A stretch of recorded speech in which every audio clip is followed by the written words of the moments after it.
मन जैसा है वैसी ही मृत्यु होगी। जो उस पार है वैसा ही इस पार होना पड़ेगा। जैसे तुम यहाँ हो वैसे ही वहाँ हो सकोगे, क्योंकि तुम एक सिलसिला हो, एक तारतम्य हो।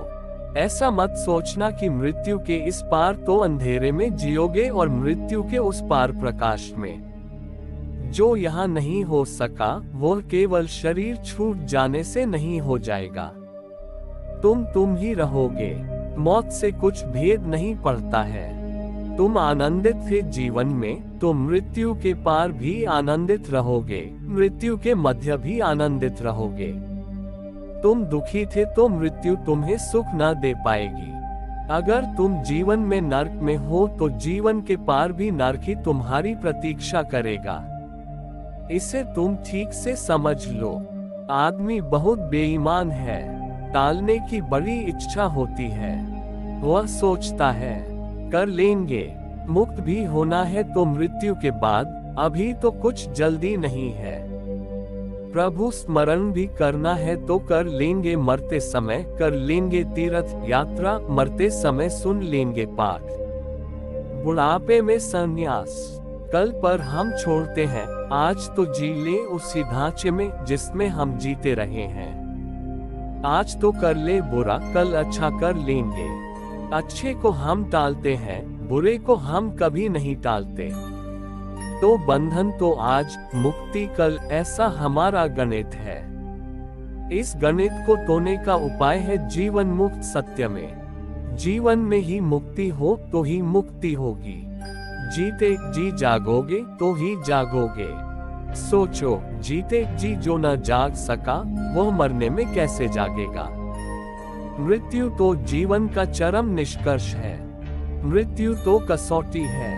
तुम्हारे जीवन भर का सारा सार संचित मृत्यु के क्षण में तुम्हारी आंखों के सामने प्रकट हो जाएगा। मृत्यु तो निर्णायक है। वह तो सारे जीवन की कथा का सार निचोड़ है। मृत्यु में जीवन समाप्त नहीं होता, तुम सारे जीवन को इकट्ठा करके नई यात्रा पर निकल जाते हो। अगर तुम क्रोधित थे तो तुम्हारी मृत्यु में भी क्रोध होगा। अगर तुम दुखी थे तो दुख की घनी अमावस होगी। अगर तुम्हारे जीवन का प्रत्येक पल प्रफुल्ल था, आनंदमग्न थे, नृत्य था, गीत था, संगीत था, सुगंध थी, तो मृत्यु उत्सव हो जाएगी। व्यक्ति जैसा जीता वैसा ही मरता। हम अलग अलग जीते ही नहीं, हम अलग अलग मरते भी हैं। हमारी जीवन शैली ही भिन्न नहीं होती, हमारी मृत्यु शैली भी भिन्न होती है। तुम न तो ठीक से जीते न तुम ठीक से मरते। तुम अंधे की तरह जीते हो, अंधे की तरह मरते हो। इसलिए मृत्यु का पूरा दर्शन नहीं हो पाता।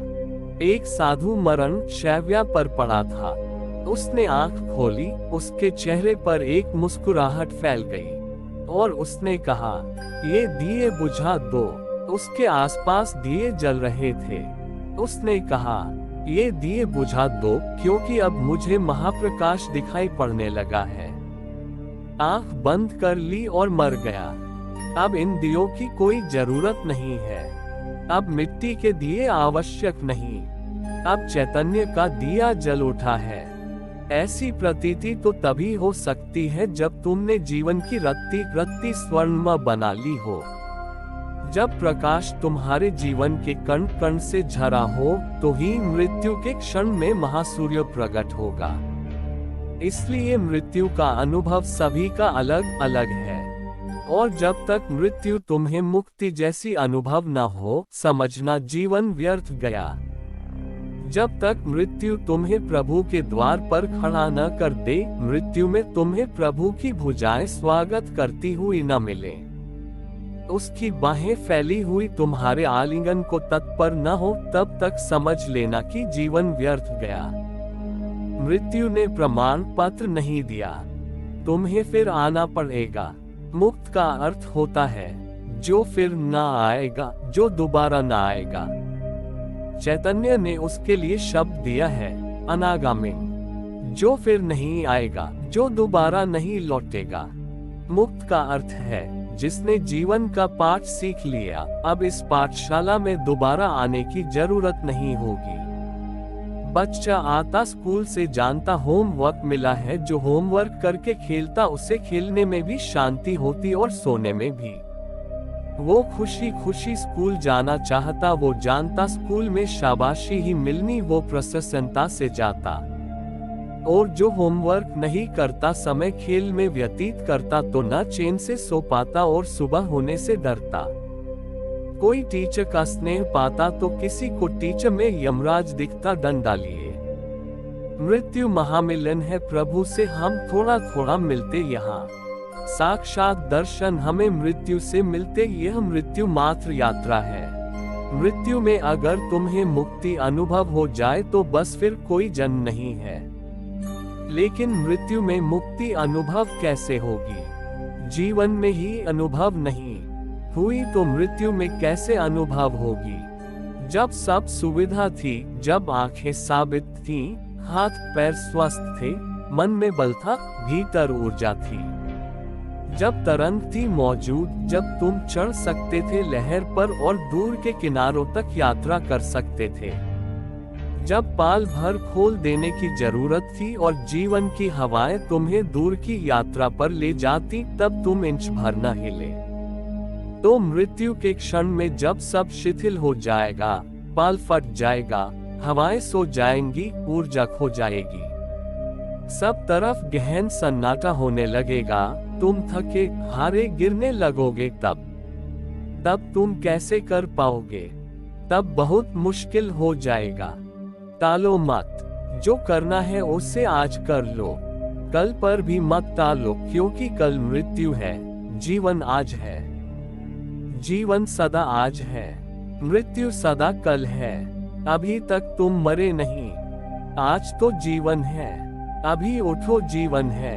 क्षण भर के बाद की कौन कहे, क्षण भर बाद तुम हो या ना हो, इस जीवन का उपयोग तुम करते हो व्यर्थ में और सोचते हो कल जब सब काम चुक जाएगा, जीवन की दुकान बंद करने का समय आ जाएगा, तब फिर याद कर लेंगे परमात्मा को। तुम धोखा दे रहे हो, अपने को धोखा दे रहे हो। मुक्त होना है तो अभी होना है, ध्यान करना है तो अभी करना है, प्रार्थना से भरना है तो अभी भरना है। एक एक क्षण में तुम धीरे धीरे प्रार्थना के मन के पिरोते चले जाओ, तो मृत्यु के समय तक तुम्हारे जीवन की माला तैयार हो जाएगी। जीवन कटना था, कट गया, अच्छा कटा, बुरा कटा, यह तुम जानो, मैं तो यह समझता हूँ। कपड़ा पुराना एक फटना था, फट गया, जीवन कटना था, कट गया। जिया है या कुछ बीता है या कुछ और, यह हिसाब तुम करो, मैं तो यह कहता हम पर्दा भरम का जो हटना था हट गया, जीवन कटना था, कट गया। क्या होगा चुकने के बाद, बूंद बूंद रसने के बाद, यह चिंता तुम करो मत, तो यह कहता हम कर्ज जो मिट्टी का पटना था, पट गया, जीवन कटना था, कट गया। बंधा है कि खुला हम, मैला है कि धुला हम, यह विचार तुम करो, मैं तो यह सुनता हूँ। घट घट का अंतर जो घटना था, घट गया, जीवन कटना था, कट गया।